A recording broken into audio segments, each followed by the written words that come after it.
The next morning, we meet Gingeline bright and early downstairs of the inn. He leads us towards the city exit, and soon we return to familiar roads. Okay, it's not responding to my click immediately. Our path takes us along the beach for a while. The white sands glitter beneath the sunlight and filter annoyingly into our shoes. Eventually, we return to flat dirt roads and travel late into dusk. When the sun is finally creeping below the horizon, we stop a bit off of the main path into a grove of trees to make camp. After the fire is lit, the savory perfume of dinner makes my stomach growl. We all gather together as we serve out the food. Car sits close to Zack during dinner, her arm brushing against his whenever she takes a bite of food. I catch Zack glancing at her every once in a while before quickly looking away. Leanna scoots closer to Gingeline. So, Gingeland, can you tell us some more stories? He chuckles. Oh, I don't know. Leanna squirms. Please? She moves even closer. Her eyes glitter with a kind of excitement I usually associate with small children. We'd love to hear one. Amelia takes a tiny bite, then nods. Perhaps one which is not as widely known. Leanna beams at Gingeline. Well, if that's what you wish, how can I refuse? There's a heavy pause. After a moment, Gingeline takes a deep breath. I loved a Shadowcaster. His voice was low and sad. I loved how her giggles shimmered with silver. I loved her moonlit hair, her star-flecked fingers. Together we wished, we teased, we played. She covered me in twilight, in soft murmurs and rain. I'll show you, my sweetling, she whispered, she soothed. My friends and their shadow magic are just misunderstood. But, little by little, her mind turned to dark flowers and violent meteor showers. Shadows poured from her mouth. She spat, she swore, she roared, splattering me with ink, with oil and ore. The night was too strong, too much underneath her skin. It flared from her fingers, her shoulders, her rings. She tore apart our friendship, our home, our dreams. Surely, her friends, dishonest and cruel. Surely, she had me fooled. Gingeline pauses. For a moment, I'm not sure if he's going to continue. I joined them and discovered too late the mistake I had made. They had been wrong, not her. She was trying to save them, to keep their magic pure. But the shadows, they whispered. They crawled and lingered. She fell into my arms, light as mist. The power wreathed about her neck, her chest, her wrists. As she sobbed, she whimpered, "Please, take me with you. We'll cuddle in our garden of auroras. We'll build a house of starlight, of everything lovely and bright." But there was nothing I could do. She faded into twilight, into smoke and wind. I'm left with nothing but the memory of her left on my skin. There's a thick silence, the weight of his story still hanging in the air. The moonlight casts over Gingeline's silver hair and beard, bringing out the dark shadows across his face. The fire crackles and pops. Finally, Gingeline bows his head. Thank you for listening to my tale. Lena's eyes shimmer with tears. That was so beautiful. Gingeline smiles, but it doesn't quite reach his eyes. Thank you. But it was also so sad. It was okay. I mean, I'm not gonna shower him with that much praise. The story was fine. The whole group turns to look at me. Leanna's eyes harden into ice. Really? What? It's just an opinion. Gingeline flashes me a good-natured smile. That's all right. Thank you for listening to my tale. I do appreciate it. I thought it was great. Yeah, me too. It was indeed a very stimulating and sorrowful narrative. So real quick, I do have to chime in. Sorry if it breaks the whole atmosphere for you, but there has been an update since the last recording, so it's possible the previously unvoiced lines of Amelia have been added, and it's possible that these were among them, so just a heads up, I should not have to do her voice for a little while, I hope. Even Zack nods in agreement. Boy. You too, Pongo? The Pongo snuggles against Ginglane's boot as though trying to comfort him. Ginglane pats him on the head, his eyes crinkling with warmth. Thank you very much. Okay, maybe I was being a bit insensitive. Soon after we finish eating, Ginglane leaves to refill his canteen with water from a nearby stream. Leanna and Amelia go out into the field, but I'm not too certain what it is they're doing. Zack and Carr clean up and seem very content to do so without my help. Oh, that looks fun. I look up. Ginglane is standing there, retying his canteens to his belt. What does? He nods towards Leanna and Amelia. I follow his gaze to see them practicing magic out in the field. Amelia waves her hand and sends a small flurry of ice across the grass. The Pongo grins, hopping up and down with excitement. Boy. He bounces after it, making Leanna giggle. Her manipulator pulses blue, and a small gust of wind breathes out from underneath him. It makes him hover above the ground. Boy. It's okay. I got you. Leanna's breeze glides him along the grass, steady and strong. The Pongo's eyes light up. Leanna beams. She continues to push the Pongo along, gathering speed and momentum. She makes him soar across the grass, and he lets out a loud squeak of delight. Amelia spirals more and more ice and snow, her magic trailing behind the Pongo and glittering like the tail of a shooting star. Ginglane sits down beside me. When I first met you, I felt like I could sense some magic within you, too. I mean, I have a manipulator, so that would make sense. Ginglane studies me. His eyes seem to stare deep within me, as if trying to unmask my secrets. I shift underneath his gaze. Does he already know about me? No, I'm just being paranoid. Shaking the thought out of my head, I smile at Ginglane, who returns my grin. His eyes crinkle warmly as he smiles. Admittedly, I'm curious to know more about you. Perhaps I could dedicate a whole verse about you and your adventures.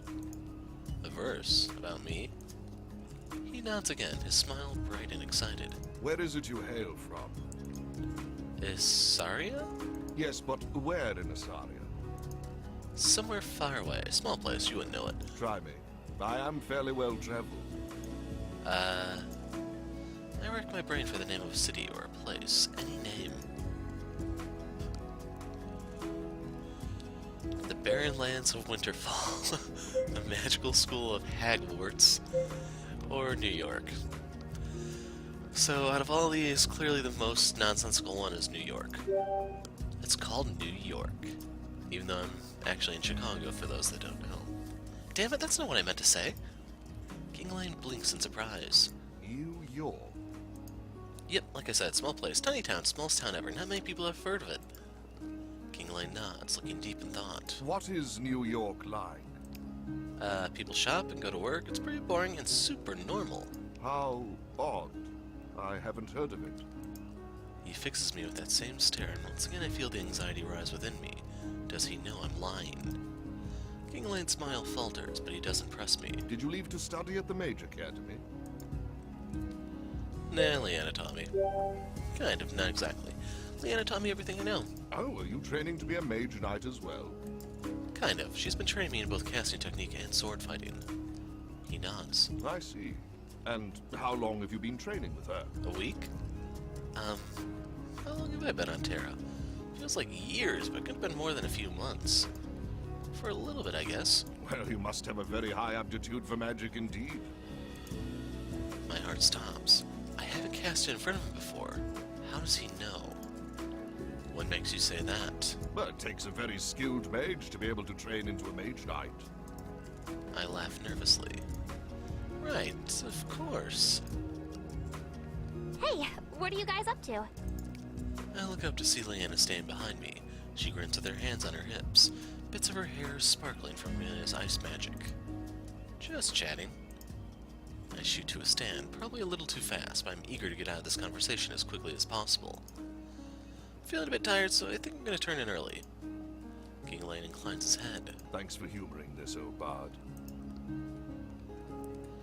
I nod and shuffle over to the bedrolls. I see Leanna taking my newly vacant seat. The Pongo bounces over to me, shimmering from the magic. Boy, Did you have a good time? boy. He jumps up and down, mimicking flying. I saw that. You did fly. He jiggles happily and nestles in beside me.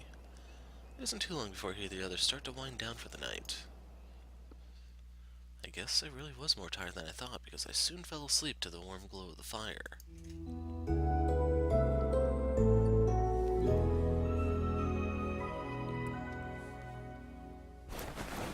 Someone is shaking me.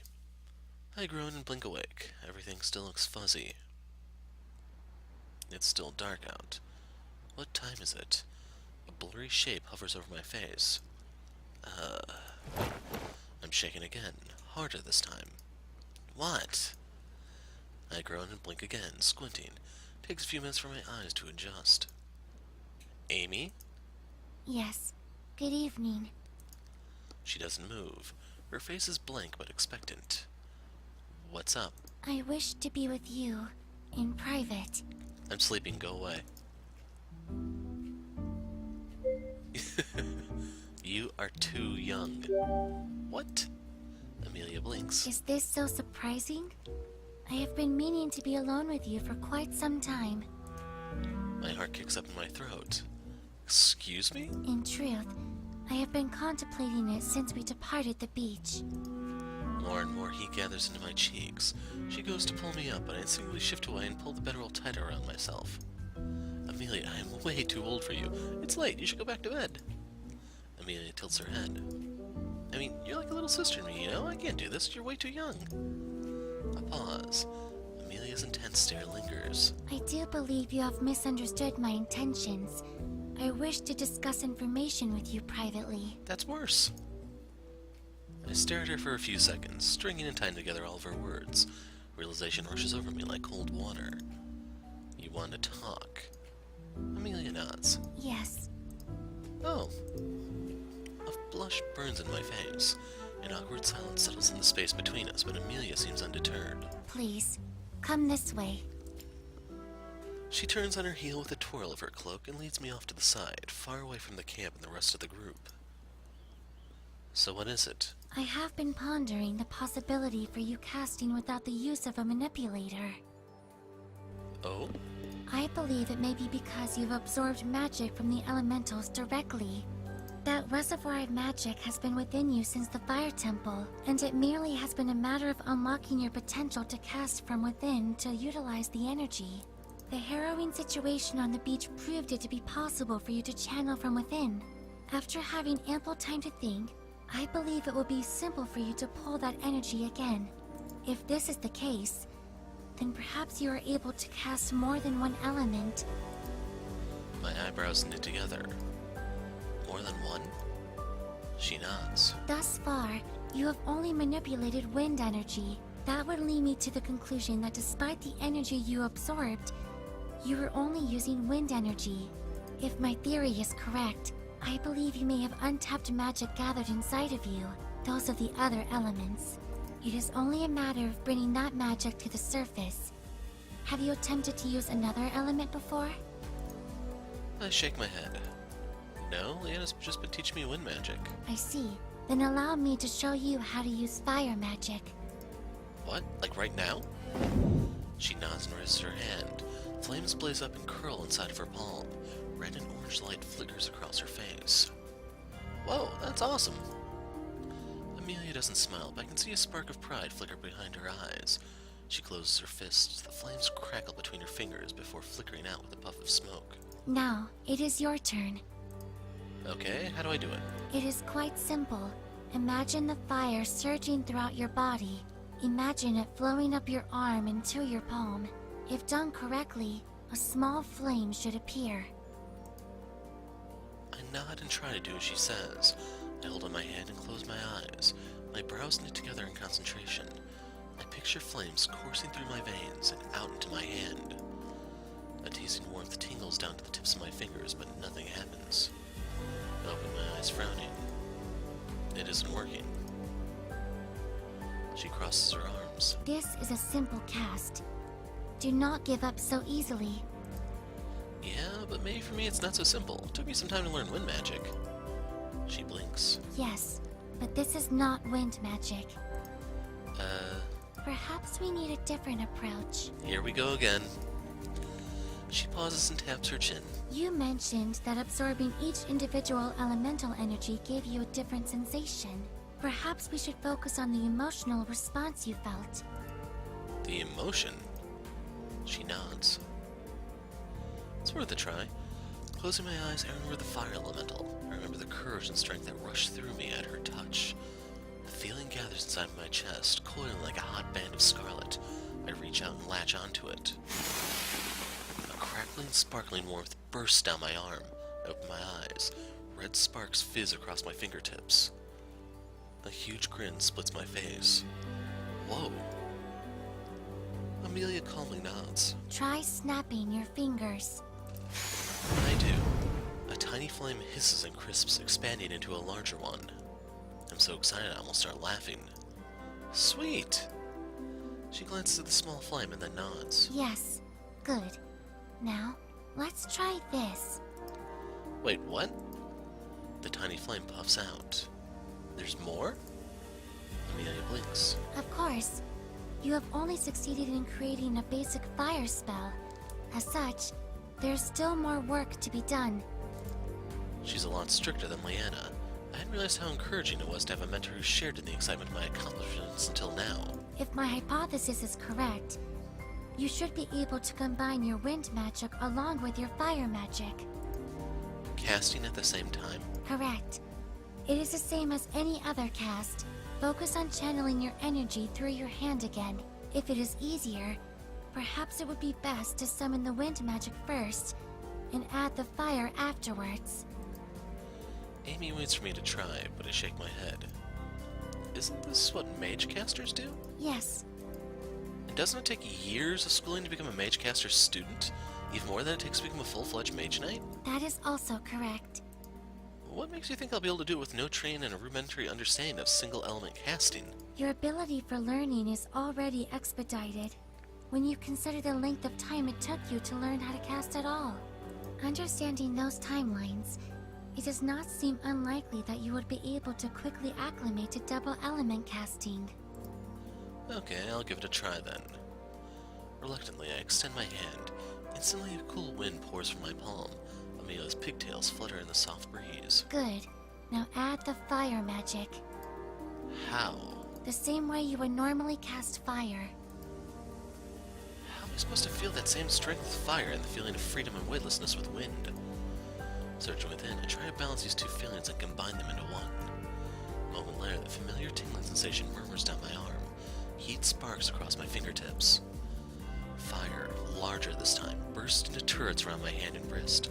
I jolt back, expecting for it to burn, but it doesn't. The wind groans and wisps around the flames, fanning them larger and larger. Stop. I do.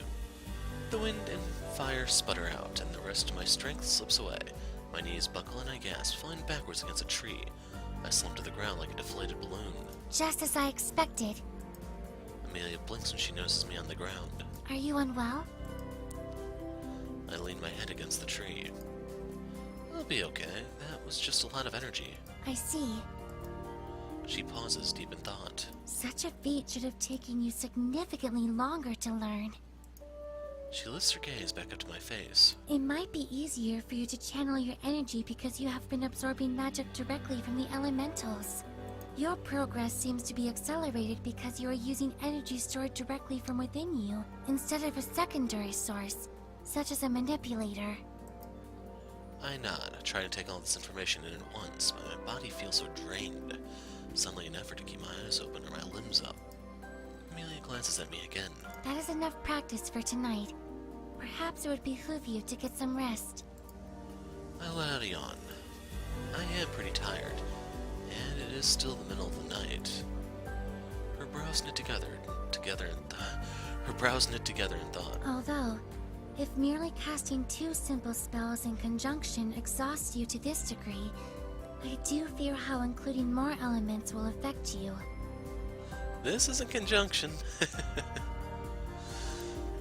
What do you mean? For you to successfully open a rift, you will have to engage all of the elements you have absorbed. To cast multiple elements at once, may prove fatal if you experience such exhaustion from using just 2 elements in such a basic cast. My insides freeze. That's a bit of an exaggeration, isn't it? Amy shrugs. Of course, this is merely speculation based on my observations. Silence fills my head. It's an odd pounding, fizzing pressure. Perhaps you will be able to gain the strength to cast all of the elements simultaneously. What do you mean? The more you use magic, the more accustomed you become to it. Just like muscles can be strengthened with stamina, your mind can be exercised in such a manner for casting. How long will that take? She hesitates. It is no mistake that as you lack the years of training many other casters undertake, you tire much faster than others. At this time, it is difficult for me to estimate that. My heart sinks. This whole time I've been gathering energy from each of the temples to find a way home, but now there's a chance I won't even survive long enough to make it back. I fall silent. Amy watches me closely and grows uncomfortable with my disappointment. As I mentioned before, this is purely speculation. I nod, barely registering what she says. My head feels numb. Given you are exhausted, it would benefit you to get some rest. Amy hesitates again as if unsure what to do next. Good night. Night.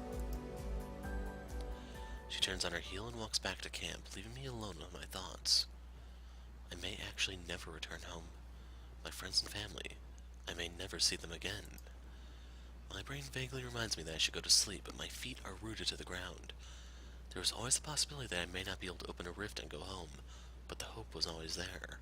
It didn't feel like such a real possibility before. Should I even bother trying to cast a rift if the consequences are literally deadly? Maybe I could be happy here on Terra. I think about my travel companions and the adventures we have together. We've only known each other for a short time, but I trust them completely. Can't sleep. I spin around at the voice and see Gingleland leaning against a tree. You're up? He nods. I heard a noise which woke me up. I see. It was probably my casting. He peers at me in the dark. Something on your mind? No, it's nothing. Neither one of us moves. Of course, how can I expect you to be honest with me when I haven't been fully honest with you? I knew there was something suspicious about him, especially when he was asking all those questions. Tensing up, I watch him warily. Honest about what? The truth is, I had an ulterior motive for joining your group. While I do still believe you'd all make for a fantastic story, I joined to get to know you specifically. Why me? I saw you at the beach. The blood pounds in my ears. Maybe it's not what I think it is. So, we were all there, just hanging out. I saw you cast without using a manipulator. Save that boy.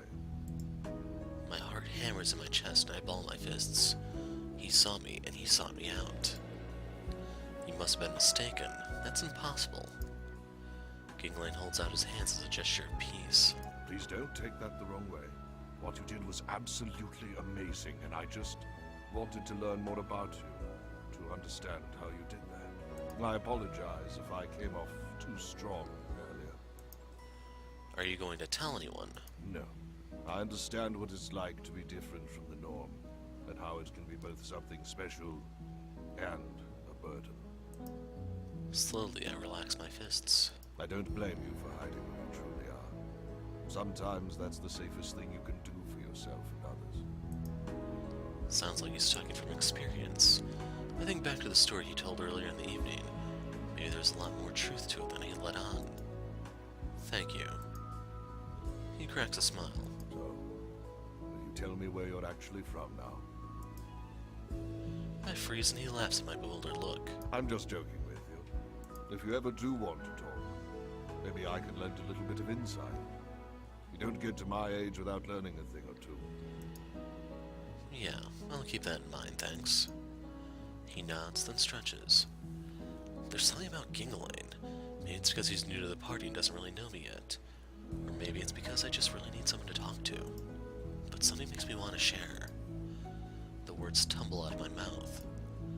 Actually, there is something I'd like to ask you. He nods. Suppose you had a friend who was from somewhere else, and the only way for him to go home is so dangerous there's a chance he wouldn't survive the journey. Would you still encourage him to take that option?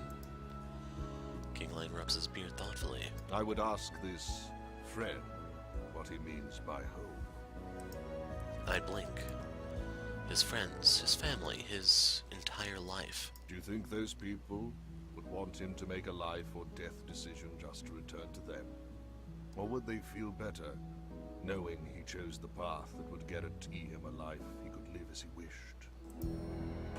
I never really thought about it like that. But then he'd be stuck in this new world forever. Kingline shakes his head. Life is a journey. There is no defined destination. And because of that, there are no right or wrong ways to travel along this journey. Perhaps one day, his journey will be safe.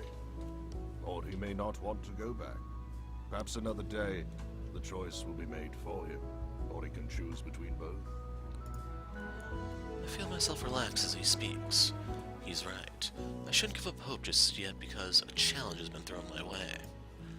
Thanks. That helps a lot. Just remember that you have people who care about you, and will support you in whatever you decide.